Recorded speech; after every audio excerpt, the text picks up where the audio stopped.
Olá! Neste vídeo vamos conversar sobre gráficos para variáveis quantitativas. Variáveis quantitativas são aquelas que podem ser medidas por números para caracterizar uma determinada população ou amostra de uma população. Os gráficos utilizados para essas variáveis são de dois tipos: histograma e dot plot. Histograma é o gráfico utilizado para representar variáveis quantitativas contínuas. Lembrando que as quantitativas contínuas são aquelas que normalmente são medidas por um instrumento e apresentam uma unidade de medida. A partir desta tabela de distribuição de frequência, vamos construir um histograma. Primeiro, observe a terceira coluna da tabela. Ela corresponde à frequência absoluta. Veja que para cada classe de salário, há um valor que expressa a parte da amostra que está contida naquela classe. Na faixa de 4 a 8 salários, a frequência é de 10 pessoas. De 8 a 12, a frequência sobe para 12. Depois, de 12 a 16 salários, a frequência é 8.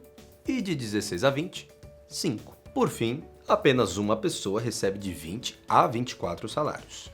Repare que o total das 5 classes de salário é a frequência de 36, ou seja, 36 pessoas. Agora vamos olhar para a última coluna da tabela, em que aparece a porcentagem ou frequência relativa. Para encontrar esse valor, a gente divide a frequência absoluta de uma classe pelo valor total das frequências. Veja como fica esse cálculo usando os dados da primeira classe, em que os valores estão entre 4 e 8 salários e a frequência é 10. Vamos dividir então 10 por 36, que é o valor total de pessoas entrevistadas.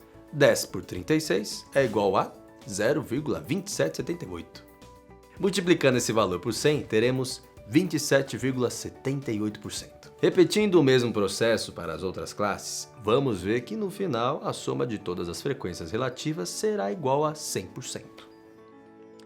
E se somarmos apenas os números decimais resultantes da divisão entre a frequência absoluta da classe pelo valor total das frequências absolutas, o valor total será 1.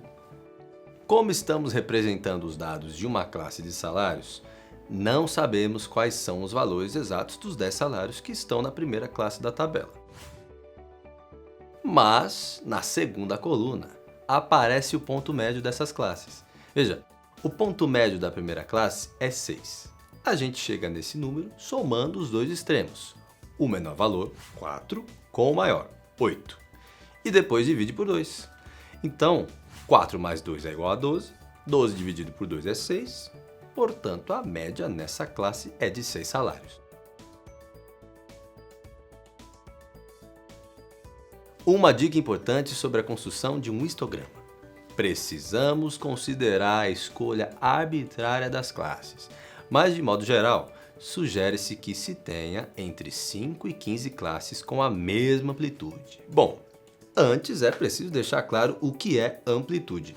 Amplitude é a subtração dos extremos dos intervalos da classe.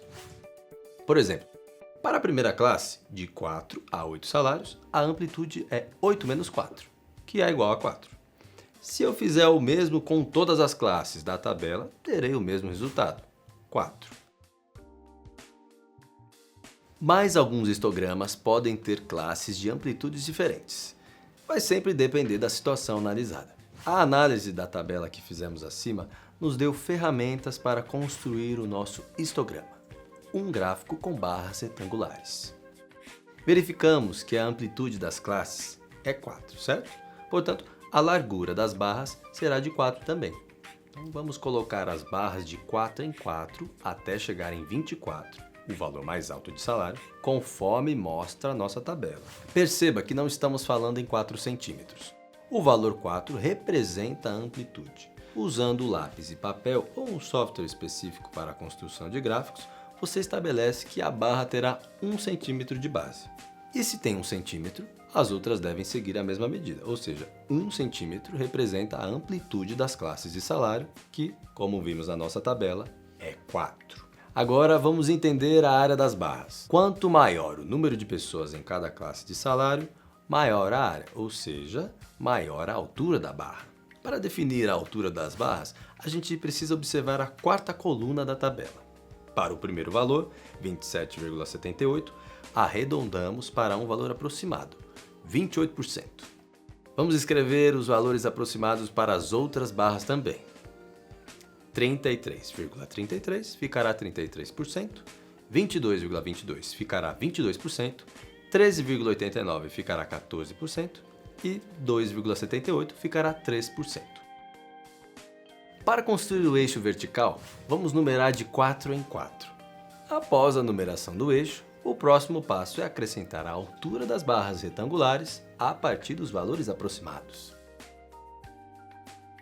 Assim, para confirmar se o histograma está correto, a gente soma todas as áreas das barras. O resultado deve ser 100%. O segundo tipo de gráfico, o dot plot, também conhecido como o gráfico de pontos univariados, é um gráfico de dispersão de uma variável quantitativa discreta ou contínua. Os dados são representados por pontos na reta numérica.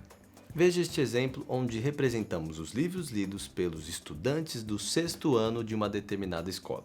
Para construir um dot plot, inicialmente calculamos a amplitude dos dados.